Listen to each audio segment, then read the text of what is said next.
Andrew Shatkin Show. Neil Haley here. And Andrew, you have another great topic for us today.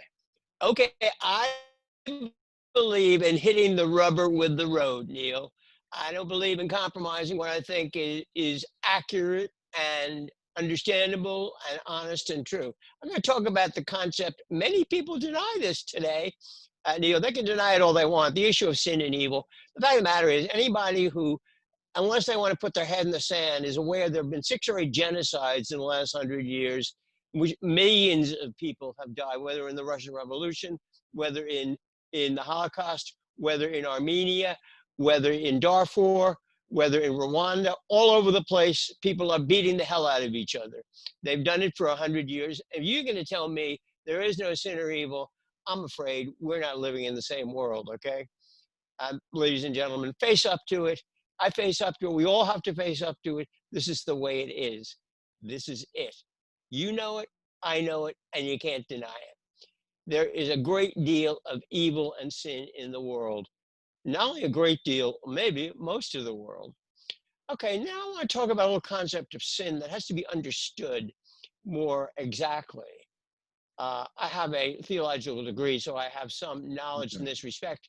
But let me tell you this. The problem with human nature is selfishness. Right. The problem is we are a selfish, self-involved, self-driven species.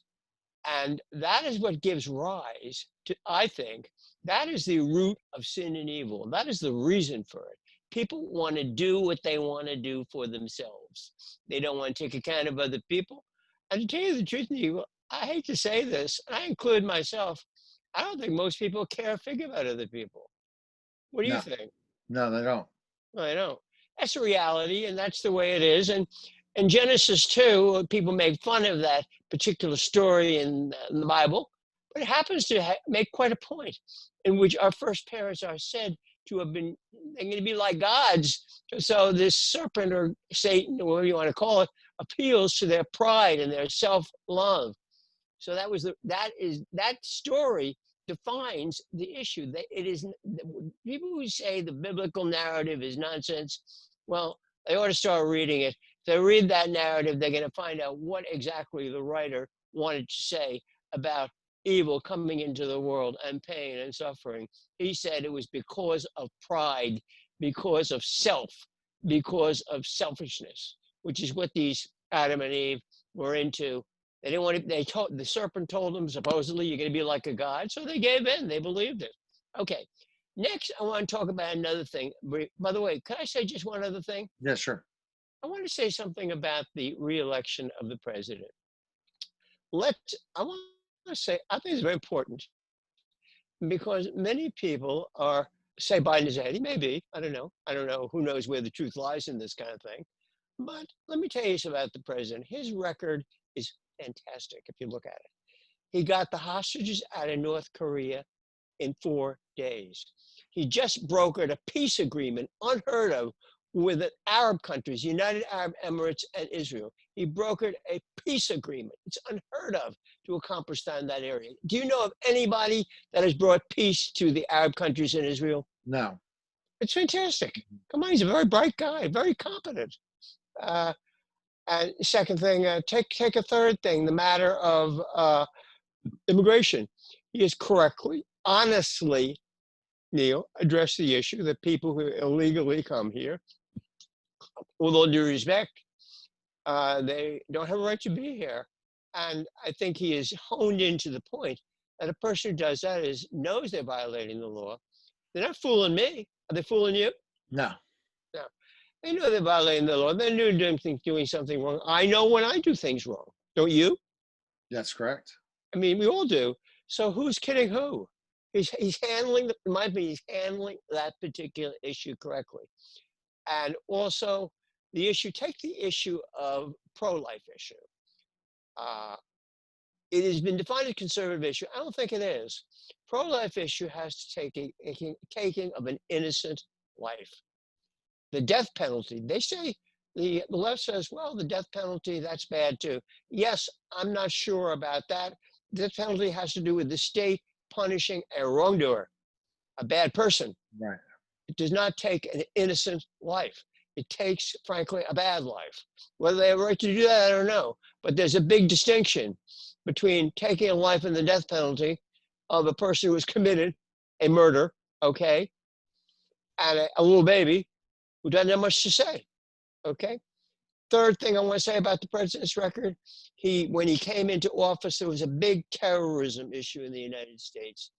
I'm not saying our Muslim brothers and sisters are bad. They're probably just law-abiding people, most of them, leading their lives, whatever they're doing, like most people in the world. No, that's what most people do. But unfortunately, there was an issue of terrorism. He has ended it. Therefore, I point out to my dear friends here on their show, and please listen to me, and I'm talking about this again at 11 o'clock at night on my Blog Talk Radio show. Look at the record of this man. Look at what he has done. Weigh it. Think about it. Right. The left wants you to confuse your minds. I'm trying to straighten out the facts. These are the facts. He is an excellent leader in the respect that I just defined. Also, he's brought economic prosperity to most of the countries, and he has brought economic prosperity, far from being a racist. He has brought economic prosperity to the Black and Latino and poorer communities. He's done fantastic work for these people. These are the facts, Neil. I just thought I'd mention it because I think it's important that the world have some sense of honesty and understanding. It is not a matter of his being a Republican. It isn't. Or his being a conservative. It's not a matter of conservative. He has done excellent work as a chief executive. That's my opinion. Yeah, and I think that's you have to look at those things in leadership. But the problem is that the way this election is going to go is it's split down the middle, and it all depends on how the election day ends up. How long enough people are going to have to be able to see the truth. Right. If you really want to operate, first of all, a lot of people operate politically by their emotions or family issues, right. And they don't really think about it, But anyway, I want to talk about one other thing, and that is a lot of women are dear ladies, and I have many women friends. I have some women friends, and I like women as much as any other guy. But they have raised an issue about the male priesthood in the Catholic Church. Right. I'd like to talk about that because I think it has to be explained and understood. Mm-hmm. This is a political attack on the Catholic Church to say that they are prejudiced against women. That is not the reason for this requirement. Right. It has to do with Jesus was a male and a Catholic priest is reenacting the sacrifice of Christ in the person of Christ, a male. Right. That's all. It has nothing to do with sexuality or hating women or being a woman hater. That is the reason why this particular setup exists. In addition, a second reason, and a more important reason, is to understand something about the nature of why the church requires this, the male-only priesthood. And also there's Bible has been said to be patriarchal in its setup. Sort of Mount Sinai was a god on a mountaintop, and God is represented in male terminology. And the reason for this is, and the reason for the male priesthood is that at that time, there was temple prostitution. Right. There were a lot of mother goddesses. Right. God, I think, or we already define God, wants to steer us away from seeing God as a mother figure, as a sexual figure. Right.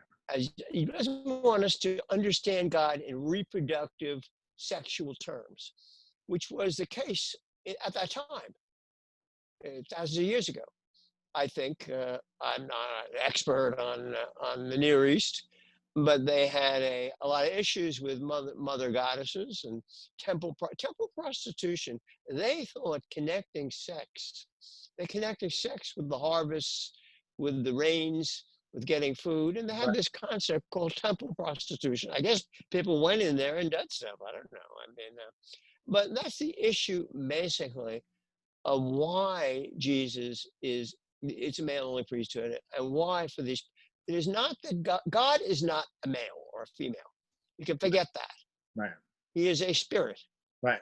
And just like it says in the Ten Commandments, you have no other gods before me and no graven images. He makes Right. a point, no images. When he says there's no graven images, he is trying to make us weak-minded, I include myself, humans understand that he is not a stone image. All right. He is a spirit. That's wow. So Andrew, I guess we're gonna go into the male priesthood some more of why the women should not attack the male priesthood in the Because it Catholic has Church. nothing to do, it has nothing to do with a prejudice against women. It really has So, nothing to do with so it. we're gonna find all that stuff out next week on the show. Shackandshow.com for more information. You can check out your Twitter, all the different things. Like and share all your pages. And next week I we'll hope, talk ladies about and that. gentlemen, you saw my what I think is the reason for this requirement. It's not prejudice. It's not anti-woman. And the feminists, if they complain about it, I think that, frankly, Neil, they're missing the point Okay. of why this occurs. All right, Andrew. Thanks again. That was a great show again. And what are we gonna talk about next week? We can talk about this business of the male priesthood, and as usual, Neil, let's get the record straight on these issues. The left will use anything of its ideological quiver of arrows to confuse people. That's okay, Exactly. but they're not going to confuse me and you. All right. Okay. So, all right. So that was the Andrew Shacken show, guys. Take care.